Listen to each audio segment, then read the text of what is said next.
অনেক রকমভাবেই তো পটলের রেসিপি খেয়েছো, তবে কি পটল পুড়িয়ে কোনো দিন খেয়েছো?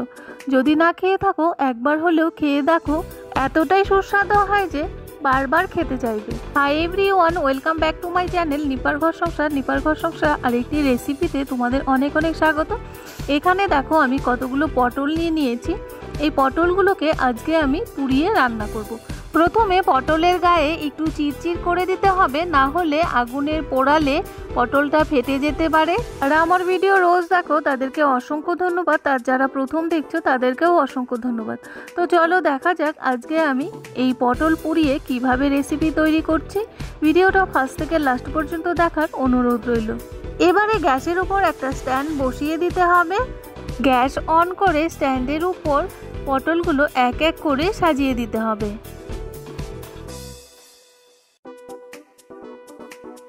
এবারে গ্যাসের আঁচটা কমিয়ে দিয়ে পটলগুলোকে উল্টে পাল্টে ভালো করে পুড়িয়ে নিতে হবে। সবসময় কিন্তু একরকম সবজিটাকে একঘেয়েমি খেতে খেতে ভালো লাগে না। এই আলু পটলের দোলমা, আলু পটলের ডালনা, এইসব খেতে খেতে কিন্তু একদম বোরিং লাগে। তখন কিন্তু আমরা একটু অন্যরকম রেসিপি যদি তৈরি করি হলে কিন্তু মন্দ হয় না। পটলগুলো কিন্তু 50% পোড়া হয়ে গেছে, আরও 50% পুড়তে হবে। গ্যাসের আঁচটা কিন্তু ডিম করেই পুড়তে হবে। পটলগুলো দেখো ভিতর থেকে সফট হয়ে এসছে, আর উপরটা কালো হয়েছে, পোড়া পোড়া হয়েছে, দেখেই বোঝা যাচ্ছে। তো এবার এই পটলগুলোকে গ্যাসটা অফ করে নামিয়ে নেব।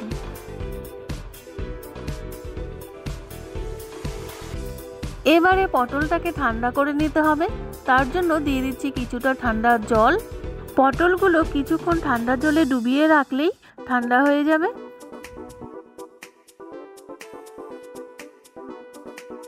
পটলগুলো ঠান্ডা হতে হতে গ্যাসটা অন করে গ্যাসের ওপর বসিয়ে দিলাম একটা তড়কা প্যান। তার মধ্যে দিয়ে দিচ্ছি 6 থেকে 7টা কাঁচা লঙ্কা। ঝালটা যে যেরকম খেতে পছন্দ করে সেরকমই দেবে। আর এখানে দিয়ে দিতে হবে 10 থেকে 12 কোয়া রসুন। দিয়ে দিচ্ছি 1 চামচ সাদা তেল। সাদা তেল দেওয়ার পর রসুন আর কাঁচা লঙ্কাটা একটু ফ্রাই করে নেব। পটলগুলো ঠান্ডা হয়ে গেছে। এবার ঠান্ডা জল থেকে পটলগুলো ভালো করে কালো কালো যে হয়ে গেছে সেইগুলো ছাড়িয়ে পরিষ্কার করে নেব।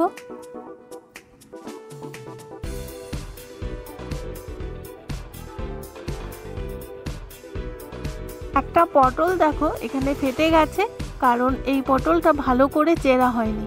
তোমরা যখন রেসিপিটা করবে পটলগুলো ভালো করে চিড়ে দিবে, তাহলে আর ফাটবে না।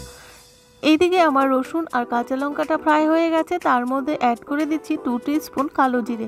কালো জিরেটা দিয়ে আরও 2 থেকে 3 সেকেন্ডের মতো ফ্রাই করে নেব। রসুন, কাঁচা লঙ্কা, কালো জিরে ফ্রাই হয়ে গেছে। গ্যাসটাকে অফ করে দেব। ফুলগুলো ভালো করে পরিষ্কার করে নেওয়া হয়ে গেছে। এবার এইগুলোকে একটা মিক্সচার জারের মধ্যে দিয়ে পেস্ট করে নেব। তোমাদের কাছে যদি মিক্সচার গ্রাইন্ড না থাকে তাহলে শিলনোড়াতেই একটু বেটে নিতে পারো। পটলগুলো মিক্সচার জারে দিয়ে দেওয়ার পর রসুন, কালো জিরে আর কাঁচা লঙ্কা ফ্রাই করে রাখা সেটাকেও অ্যাড করে দিচ্ছি। এবারে পটলগুলোকে পেস্ট করে নিতে হবে। পটলগুলো পেস্ট করা হয়ে গেছে। এবার একটা পাত্রের মধ্যে নামিয়ে নেব। এবারে পটলের মধ্যে অ্যাড করে দিতে হবে টেস্ট অনুসারে নুন, আর দিয়ে দিতে হবে 1 চামচের মতো সর্ষের তেল। সর্ষের তেল দেওয়াতে ঝাঁঝটা ভালো হবে। আর দিয়ে দিচ্ছি টেস্ট ব্যালেন্সের জন্য 1/2 টিস্পুনের মতো চিনি। এই সমস্ত উপকরণ দিয়ে ভালো করে মিশিয়ে নিতে হবে। এইভাবে পটল পোড়া যদি বাড়িতে করো তাহলে গরম ভাতের সাথে এক নিমিষেই সব ভাত আঙ্গুল চেটে খেয়ে নেবে। এবার গ্যাসটা অন করে আবারও তড়কা প্যানটা বসিয়ে দিয়ে দিতে হবে 2টো শুকনো লঙ্কা।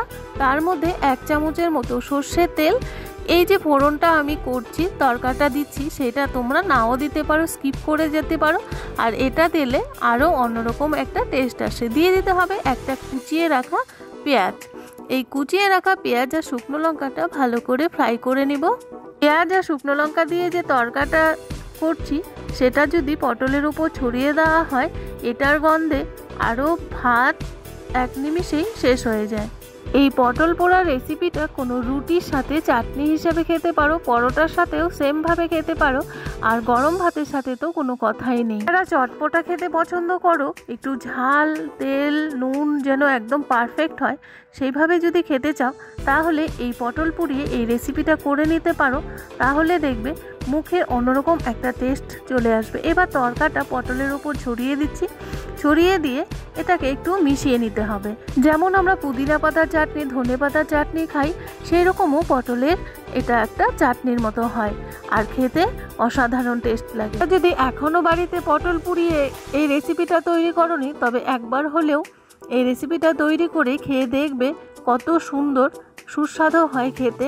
আর সব ভাত বাড়ির সকলেই কিন্তু খেয়ে নেবে, আর কিছু চাইবে না। তারপর না হয় এই কমেন্ট বক্সে এসে একটা কমেন্ট করে যেও কেমন হয়েছে, একটা লাইক করে দিও। আর যারা নতুন বন্ধু দেখছো তারা অবশ্যই সাবস্ক্রাইব করে বেল নোটিফিকেশনটি অল করে রেখো, তাহলে আমার নিত্য নতুন ভিডিও, ব্লগ বা রেসিপি বা কিচেন টিপস সবার আগে তোমাদের কাছে পৌঁছে যাবে। আর পটলের রেসিপিটা যদি ভালো লেগে থাকে তাহলে ফ্যামিলি আর বন্ধুদের সাথে শেয়ার করতে পারো, তাহলে তারাও খেয়ে দেখবে কেমন হয় এই রেসিপিটা। ওরা রেসিপি আমার একদম রেডি হয়ে গেছে, এবার গরম গরম ভাতের সাথে সার্ভ করে দেবো। কে এখানেই রাখছি, আবারও দেখা হবে তোমাদের সাথে নেক্সট কোনো ভিডিও, ব্লগ বা রেসিপির সাথে বা কিচেন টিপসের সাথে। ততক্ষণের জন্য টাটা, ভালো থাকবে, সুস্থ থাকবে, ধন্যবাদ।